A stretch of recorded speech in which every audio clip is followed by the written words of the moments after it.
পুরো পেকে গেছে জায়গাটা। সো গাইস, অনেকদিন পর আরেকটা ভিডিও নিয়ে এসেছি। তো আমাদের 2 বছর আগে আমি একটা ড্র্যাগন গাছ গেছিলাম, তোমাদেরকে দেখিয়েছি, সেই ভিডিওটাও দেওয়া আছে ইউটিউবে। তো এই হচ্ছে এই ড্র্যাগন গাছ, তো অনেক বড় হয়েছে। একটা ভিডিও পোস্ট করেছিলাম আমি কিছুদিন আগে, ড্র্যাগন গাছে ফল হয়েছে, ফুল এসেছিল, ফল হয়েছে। তো সেই ফলটা এখন পেকে গেছে। তোমরা এই দেখো, ফলটা দেখো কত সুন্দর পেকে গেছে। ঠিক আছে, যখন দেখবো এই জায়গাটা এরকম শুকিয়ে গেছে, তখন আমরা এই ফলটা তুলে নেব।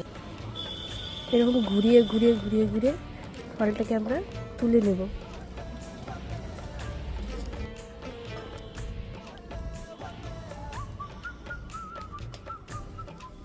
এটাকে আমরা এখন কেটে প্রথমে দিব। প্রথমে আজকে শিবের পূজায় দিব প্রসাদ হিসেবে, তারপরে আমরা খাবো। পুরো পেকে গেছে জায়গাটা।